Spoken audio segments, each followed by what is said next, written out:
Барлықтарыңызға сәлем. Бүгін біз Грузия еліне барамыз. Біздің аэропорт. Нұр-Сұлтан әуежайы. Бәрі менде көрінбейді. Міне келдік, қазір регистрация өтеміз. Все, прошел. Көтерілеміз, уже өттік.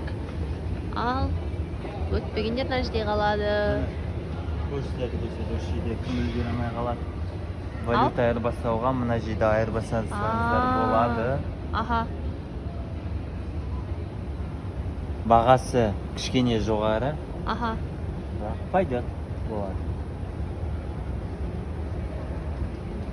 Біз де Кутайсиға қонған соң бұйырса валютаны сол жерде айырбастаймыз.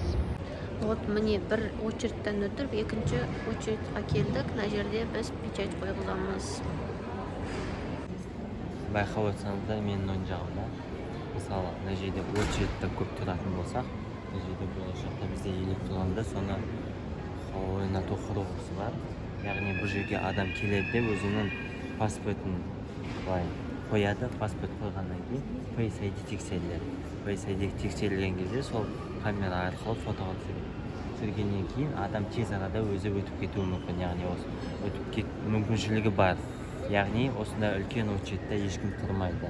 Осындайлардың көбісі араб елдерінде жақсы қолданылады. Европа елдерінде қолданылады. Яғни даже паспортный контрольға да бармайсың, пограничный контрольға. Себебі барлығы электронды түрде болады, печатьта электронды түрде болады. Сондықтан Құрыс болады тұрған жерде.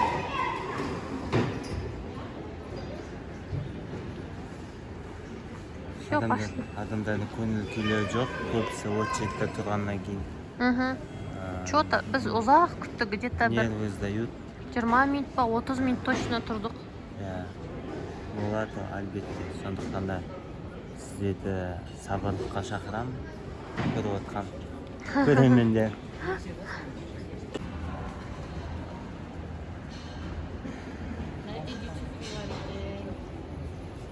Duty free. Кімге не алу керек осындай кезде?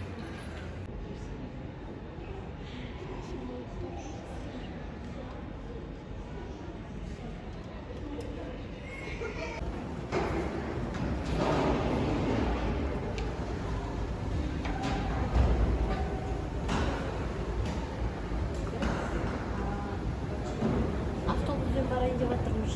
Тарыста да?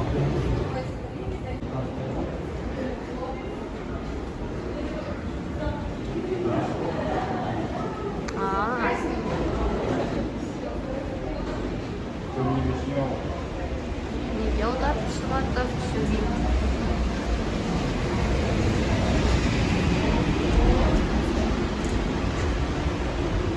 Қазір мына біреуімізді жыртпай ма? Мына бір билеттерімізді жыртпай ма? Жоқ, Міне келдік, қазір отырамыз, орындарымызды тізгейміз.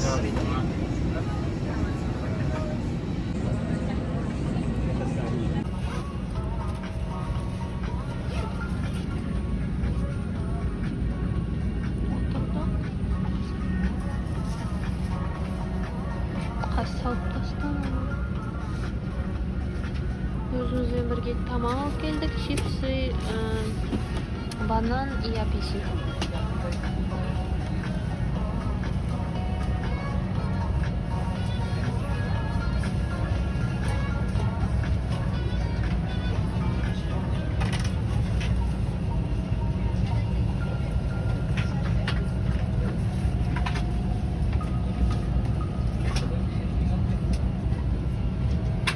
Ең артында отырған жақсы екен. Бірақ артқа нет алмайсың. Неге? Біздікі ең артқы орын, сол үшін мынау артқа нетілмейді. Өйткені жоқ, ешкім емес. Біздің алдымыздағылар істей алмайды, өйткені біз қысылып қаламыз ғой. Олардың алдарындағылар могут. Нет, никто не может.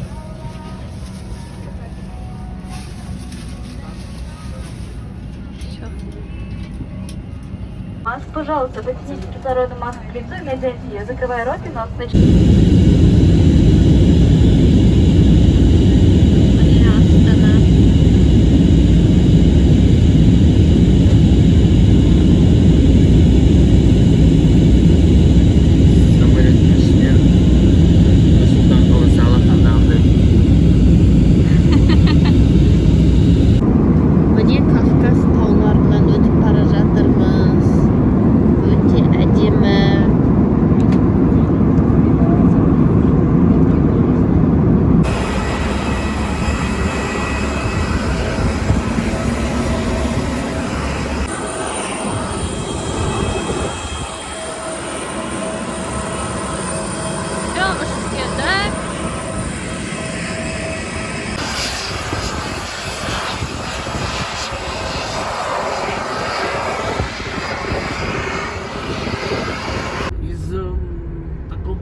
Автобусы ездят. Автобусы ездят, но это тоже дорого. Не стоит их мало. Да, я никогда не был там. Мои друзья идут, они все идут там. А лучше на чем доехать туда? Если хочешь посмотреть что-то по дороге, да? Да. Машинам лучше. А если только не хочешь ничего и только этого, можно автобус или... Автобус не идет, как я знаю, такой же машине идет. Это маршрутки. Міне біз келдік өзіміздің гест хаусқа, мынандай вид. Мына жерден кіріп көтерілдік. Осылай. И мынау біздің бөлмеміз. Мына жерге кірсек, мына жерде терезесі бар, туалет, ваннасы, и мына жерден терезе тағы да бар. Wi-Fi, ненің бәрі паролі осы жерде. Виноград өсіп тұр. Тәнте тұрып, жұлып жеуге бағыттыр. Күшті екен мына жер. Міне туалет ваннасы. Примерно осылай. Енді аяқ шешу керек еді. Есікті жауып, енді қазір тамақ ішуге барамыз.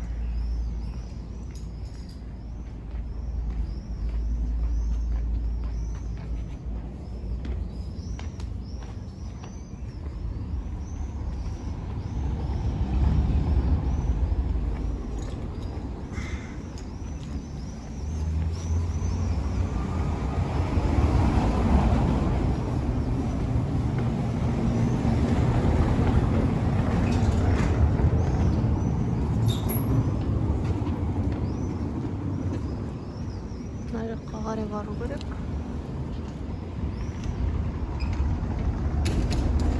Мен өткен жол Грузияға демалғанда тура осы үйде тоқтаған болатын. Сол үшін бұл районды білем. Қазір алғарға көрсетем. Мынандай әдемі гүлдер бар.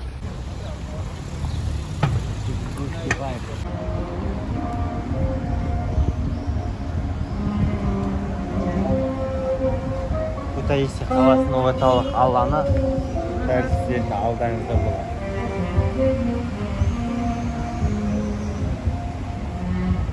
Фонтан. Мына жерде картина. Любой жерде бар.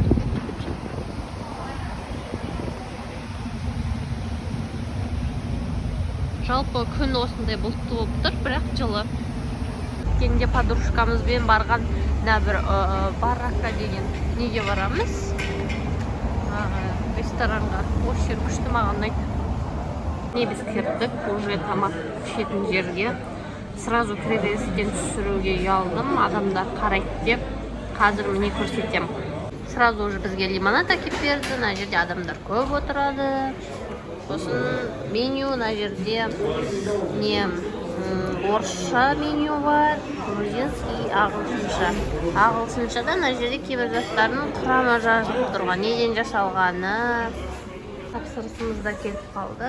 Бұл жерде хачапури, Хинкали. Хинкали. Бұл жерде хинкали, сандалған құлақтармен. Одан кейін екінші тауық етінен жасалған местное блюдо, аты ұзақ екен атын ұмытып. Хачапури по-аджарски. Қазынаны араластыру керек немен, жұмыртқамен нені. Вилкамен араластырып жіберіңізші. Кішкене негізі ерген. Сырды бәрін бүйтіп нету бірге. Ой, керемет. Ау? Керемет? Келесі видеода енді дәмін көріп айтамыз. Иә. Қазір міне аджарский хачапури жейміз.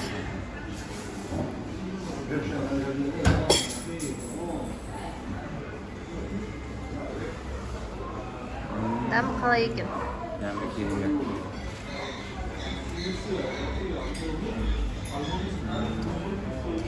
Екінші блюдо заказ бермей қойып осы жетеді. Қатты. Ал енді келесі бір блюдо. Аты әлбетте ұзақ. Сондықтан да біз атын айтпай қойып. Тауықпен. Керемет өздерінің приправалары қосылған. Және де мен екі үлкен тауық етін беріп отыр. Осының ішінде болды бәрі. Помидордан деп тұр. менюында. Но тут басқа да овощтер бар, көкөністер. Керемет. Біздің хинкали санарлық уақыттан жасалған хинкалиміз келді. Оны жеудің тәсілі келесідей. Бірінші басынан аласыздар да шет жағынан тістейсіз.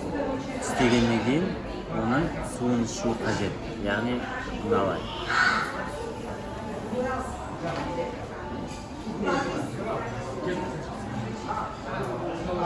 Прям көп ішінде су бар сияқты. Өте керемет.